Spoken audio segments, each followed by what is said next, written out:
ሰላም ጤና ይስጥልን ውድ አድማጮቻችን እንደምን ከረማችሁ? ባላችሁበት ሰላም ከእናንተ ጋር እንዲሆን ልባዊ መሻታችን ነው። እንደተለመደው በአዲስ ፕሮግራም ወደ እናንተ መጥተናል። እስከ ፍጻሜው ድረስ አብራችሁን እንድትሆኑ ግብዣችን ነው።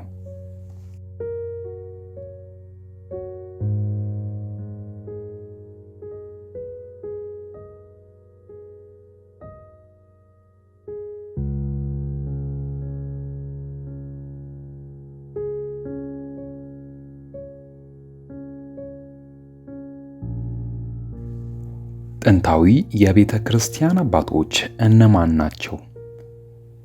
ለማንም ቅዱሳት መጻሕፍትን ከዚህ አረዳድ በተቃራኒ ወይም ከአባቶች ያለ ልዩነት ከሆነ መስማማት ተቃርኖ ይፈታ ዘንድ የተፈቀደ አይደለም። የትሬንቶ ጉባኤ አራተኛ ስብሰባ ስለ ቅዱሳት መጻሕፍት አጠቃቀም አዋጅ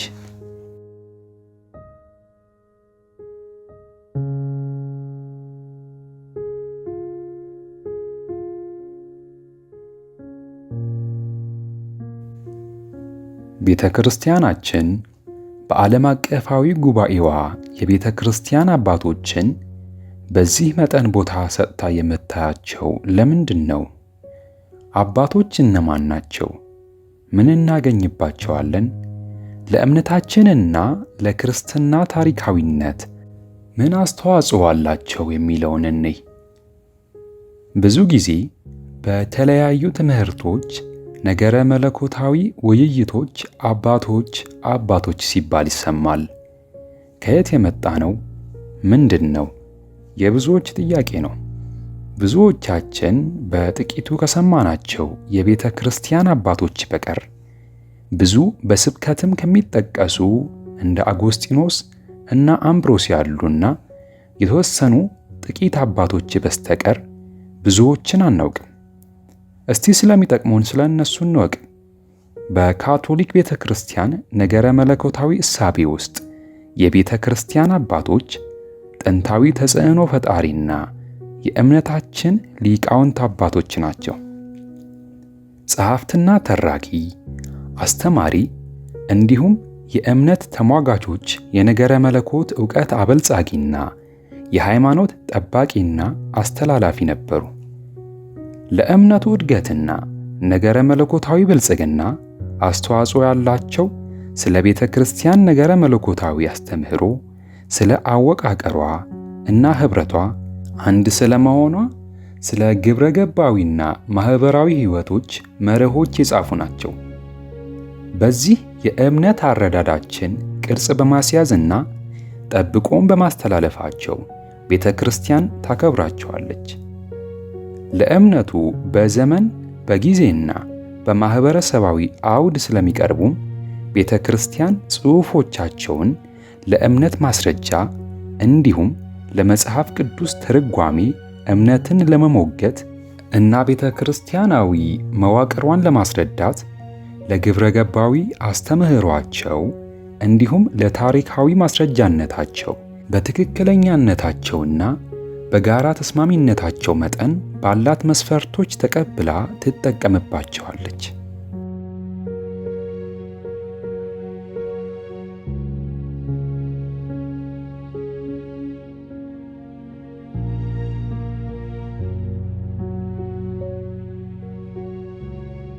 እነዚህ አባቶች ታዲያ በተለያየ መልኩ ለቤተ ክርስቲያን ነገረ መለኮታዊ አስተምህሮች መበልጸግ አስተዋጽኦ ያላቸውና የቤተ ክርስቲያንን አስተምህሮ ያሳደጉ ናቸው።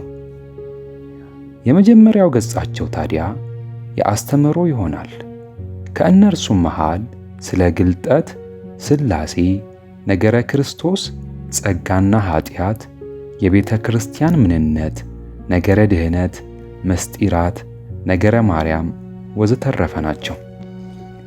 ከዚህም ጋር በተያያዘ የቃላት አጠቃቀምና የነገረ መለኮታዊ ቋንቋ መዳበር እንዲሁም መስመር በማበጀት ከዶግማዊ ድንጋጌ ጋር በጥልቀት የተሳሰረ ነው።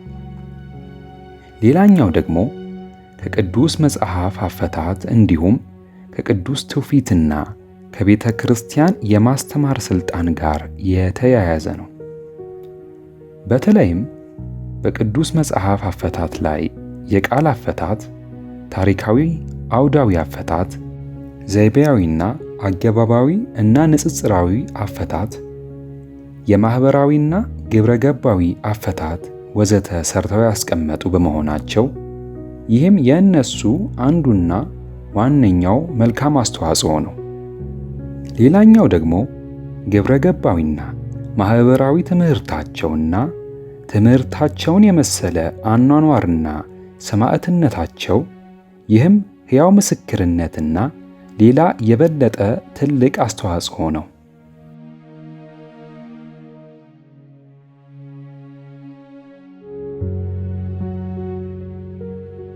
ስለዚህም ቤተ ክርስቲያን አንድን አባት እንዴት የቤተ ክርስቲያን አባት እንደምትለው እንዴት እንደምትቀበለው እናያለን። እንዲሁም ክፍፍላቸውን። አንደኛ፣ ኦርቶዶክሳዊነት ወይም ትክክለኛነት። እያንዳንዱ አባት ያለውን ልከኝነትና ከቤተ ክርስቲያን ሕያው የአስተምህሮ ሥልጣንና ይፋዊ አስተምህሮች ጋር ያለውን መስማማት፣ በተለይም ከቅዱስ ቃል ጋር በተያያዘ እንዲሁም ከሌሎች አባቶች ጋር ያለው ተስማሚነትና መገናዘብ መኖሩን ታይቶ ተቀባይነት ያገኛል። ሁለተኛ፣ ጥንታዊነት። ይህ መመዘኛ በዘመን ከፍሎ የሚያስቀምጥ ሲሆን ከመጀመሪያው እስከ 8ኛው ክፍለ ዘመን ያሉትን አባቶች በጥንታዊነት መለኪያ መዝና ቤተ ክርስቲያን በምስራቅ ዮሐንስ የደማስቆን የመጨረሻ አባት አድርጋ ትወስዳለች። በምዕራብ ደግሞ ኤስድሮስ የሲቤሊዮን የመጨረሻ ጥንታዊ አባት አድርጋ ትወስዳለች። አንዳንድ ሊቃውንት እስከ 10ኛውና 11ኛው ክፍለ ዘመን ያሉ ቢኖሩም በካቶሊኩ ዓለም ቅዱስ በርናዶስ የክሌርቮ የመጨረሻው የቤተ ክርስቲያን አባት የተሰኘ ቢሆንም አብዛኛው ሊቃውንትና ስኮላሮች የቤተ ክርስቲያን ታሪክ ዘጋቢዎች በስምምነት እስከ 8ኛው ክፍለ ዘመን ብቻ በማለት ያስረዳሉ። በምዕራቡ ዓለምም የስኮላስቲዝም አባቶች ዘመን በቶሎ ስለገባ በሲቬሊዩ ኤስድሮስ ይቋጫል የተባለው ለዚህ ነው። ከዚህም ጋር በተያያዘ በአባቶች ዘመን የተጻፉ ጽሑፋዊ ማስረጃዎችን ከሚታወቅ አንዳንዴም ከማይታወቅ እንዲሁም አርኪኦሎጂያዊ ግኝት ያላቸው ይህንን የጥንታዊነት ጎራ የተቀላቀሉ ጽሑፎች አሉ።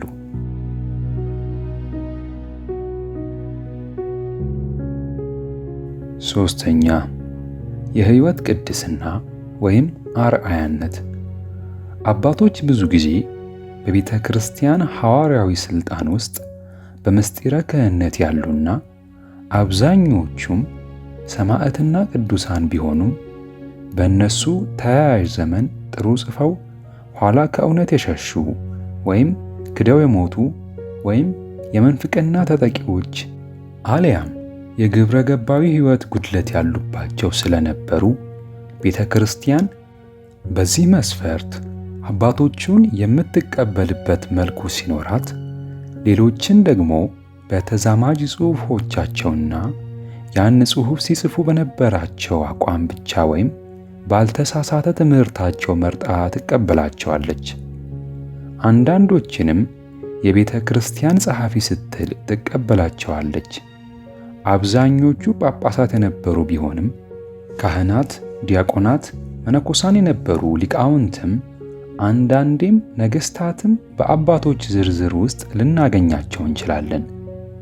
አብዛኞቹ ደግሞ የቅድስና የሰማዕትነት ሕይወት ምስክርነታቸው እጅግ የጎላ ነው። 4. መልካም አስተዋጽኦ። የሚታይ አስተዋጽኦ በቤተ ክርስቲያን አስተምህሮ፣ ታሪካዊ ዳራ እንዲሁም በአስተምህሮና የእውነተኛ ትምህርትና የግብረ ገብ እንዲሁም የማኅበራዊ አስተምህሮች ጠባቂ ተሟጋች እና በእነዚህም ዙሪያ አስተዋጽኦ በጽሑፍና በታሪክ ያስመዘገቡ መሆናቸው አንዱ መስፈርት ነው። በነገረ መለኮትና በመጽሐፍ ቅዱስ አፈታት ላይ ያስገኙት ማበልጸግም አብሮ አንደኛው መስፈርት ነው። 5. ተቀባይነት። ሥራቸውንና ሕይወታቸውና ትምህርታቸውን ከይፋዊ አስተምህሮዋ ጋር መዝና ቤተ ክርስቲያን በሕያው ሥልጣኗ ስትቀበል ተጽዕኖ ፈጣሪነታቸው ውጤታማ የሆነ ይሆናል። ይህንንም ለማድረግ ቤተ ክርስቲያን ከትምህርት እውነታ፣ ከታሪክ ሐቀኝነት፣ እርስ በእርስም ካላቸው ተስማሞት በመመዘን ታስረዳለች። ይህም አንዱና የመጨረሻው መስፈርት ነው። ለዚህም እሱ ራሱ የቤተ ክርስቲያን አባት የነበረውን የቅዱስ ቪንሰንት ሎሬንዝን ቀመር በመጠቀም በሁሉም ቦታና በሁሉም ጊዜ ያለ ልዩነት በመስማማት ያስተማሩትን ቤተ ክርስቲያን ትቀበላለች።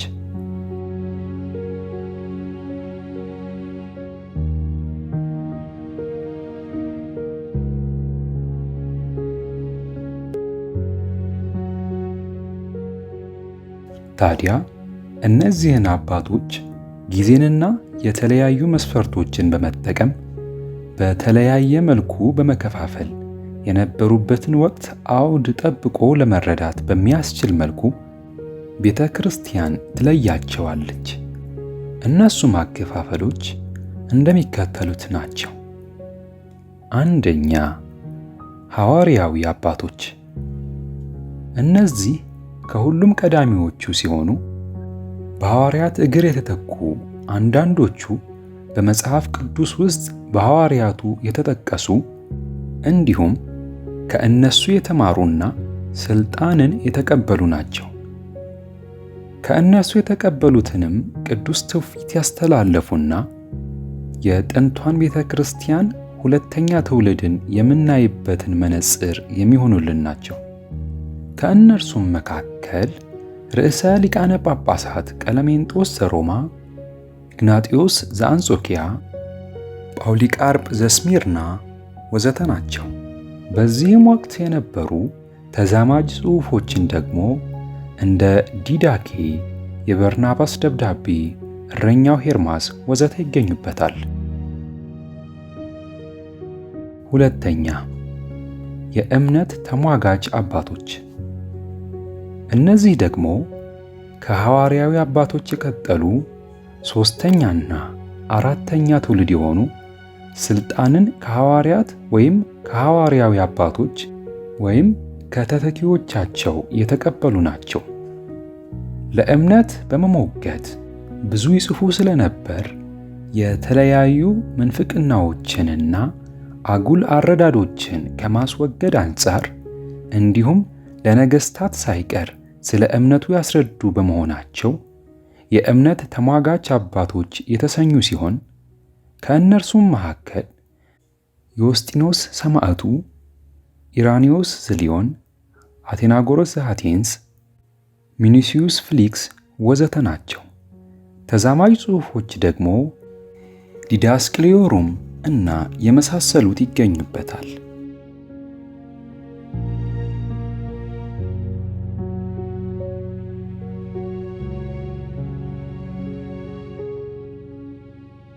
ሶስተኛ በኒቅያ ወቅት የነበሩ አባቶች። እነዚህ አባቶች በኒቅያ ወቅት የነበሩና የኒቅያ ጉባኤን ትምህርቱንም ለማስተማር በትጋት የሰሩ አባቶች ናቸው። አርዮሳዊና ተዛማጅ ምንፍቅናዎችንም የታገሉ ናቸው። ከእነርሱም መካከል አትናቴዎስ ዘአሌክሳንድሪያ፣ እስክንድር ዘአሌክሳንድሪያ፣ ዮስዩስ ዘኮርዶቫ፣ ርዕሰ ሊቃነ ጳጳሳት ዲዮናስዮስ እነዚህ አባቶች ከመናፍቃኑ ተቃርነው ለማስተማርና እርስ በርሳቸው ይላላኳቸው የነበሩ ደብዳቤዎች ወዘተ ጥሩ ውጤቶቻቸው ናቸው። አራተኛ፣ ከኒቅያ በኋላ የነበሩ አባቶች። እነዚህም ከኒቅያ በኋላ እስከ 8ኛ ክፍለ ዘመን ያሉ አባቶች ናቸው።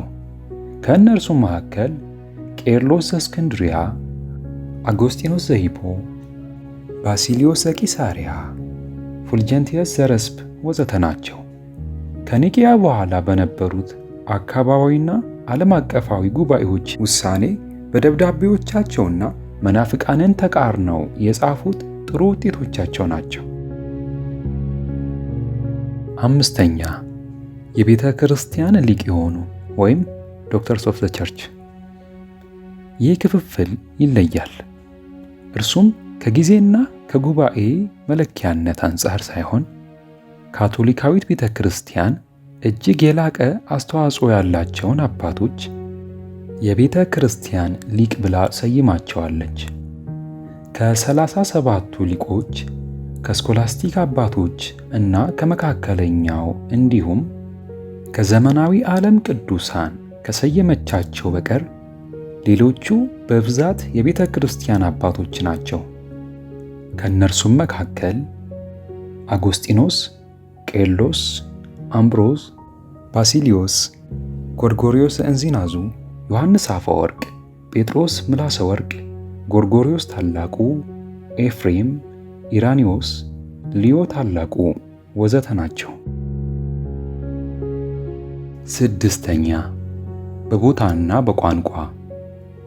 በቋንቋ ብዙ የተጻፈባቸውን በመውሰድ ግሪክና ላቲን ሲባሉ የአረማይስጥ፣ የቅብጥ፣ የአረብ፣ የግዕዝና ሌሎችም ቋንቋዎች ጥቅም ላይ ውለዋል።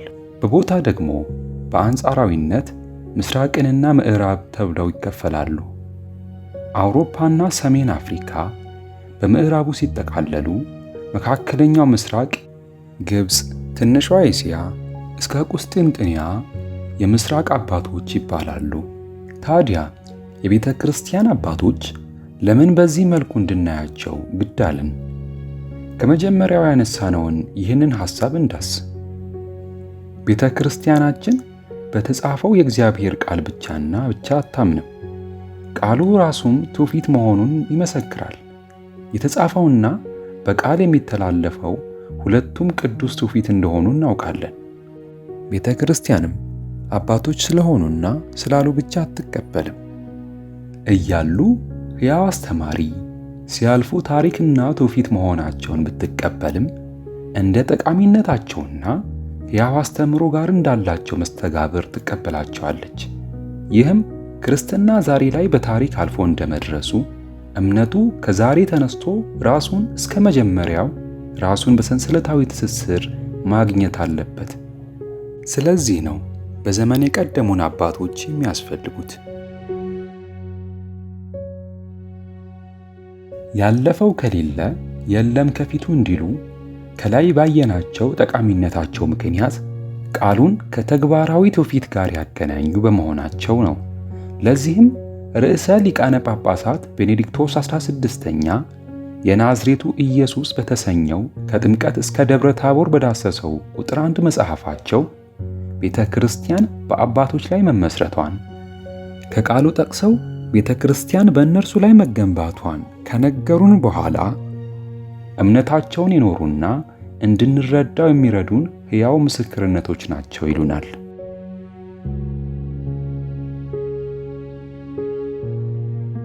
ቅዱስ ካርዲናል ሄነሪ ኒውማን ደግሞ ካቶሊክ በመሆናቸው ሂደት ትልቅ አስተዋጽኦ እንዳላቸው የጠቆሙ ከአንግሊካን ወደ ካቶሊክ የመጡ የነገረ መለኮት ሊቅ የነበሩ ሲሆን ታዋቂ ጥቅስም አላቸው። የታሪክ ጠልቆ አዋቂነት ፕሮቴስታንት የመሆን ማክተሚያው ነው የሚል። ከዚህም በዘለለ በክርስትና አስተምህሮ መበልጸግ ውስጥ ትልቅ ድርሻ እንዳላቸውም አስረድተውናል። በዚህም ነገረ መለኮታዊ ማኅበራዊና ግብረ ገባዊ አስተምህሯቸው ወሳኝ እንዳደረጋቸው የሐዋርያዊ ባለሥልጣን ሆነው ማለፋቸው የአብዛኞቹ ከሰማዕትነታቸውና ለክርስትና እንደ እግዚአብሔር ጸጋ ከከፈሉት ዋጋ ጋር ተደምሮ እጅግ አስፈላጊ አድርጓቸዋል። አባ ቶማስ አኳይናስ ፊንካንም ቶማስ አኳይናስ ሊቁ አይደሉም፣ የቤተ ክርስቲያን አባቶች ጥንታዊ ታሪክ 2011 በተሰኘ መጽሐፍ አባቶች ተራ ባንዲራዎች አይደሉም፣ ጽሑፎቻቸው ለዘመናት ቤተ ክርስቲያንን ያነሳሳና በዘመናት የመራ ነው ይላሉ። ቅዱስ ርዕሰ ሊቃነ ጳጳሳት ዮሐንስ ጳውሎስ ዳግማዊም እምነትና ምክንያታዊነት በተሰኘው ኢንሲክሊካል ደብዳቤ በ1998 የቤተ ክርስቲያን አባቶች ታላቅ የእምነት ምስክሮች ናቸው፣ በጊዜያቸውና በባህላቸው ቤተ ክርስቲያን ግልጠትን በጥልቀት እንድትረዳ ረድተዋል ብለዋል። ስለዚህ ነው በካቶሊክ ቤተ ክርስቲያን ትምህርቶች፣ ስብከቶች፣ ሙግቶች እነርሱ ሳይጠቀሱ የማይታለፈው። ምክንያቱም ባለሥልጣንና ባለታላቅ ተጽዕኖ በመሆናቸው ነው። በነገረ መለኮታዊ ጥናት ብቻ ሳይሆን በጸሎት ሕይወት ውስጥም በጸሎተ ሰዓታት ውስጥ ስብከቶችና ምክሮቻቸውንም የተቀመጡት ለመንፈስ ሕይወት ታላቅ አስተዋጽኦ ስላላቸው ነው። አባቶች እነማን እንደሆኑ፣ ለምን እንደሚጠቅሙ የዳሰስነው አጭር ትምህርት ይህንን ይመስላል። የአባቶቻችንን እምነት ይዘን እንድንጠብቅ እግዚአብሔር ይርዳን።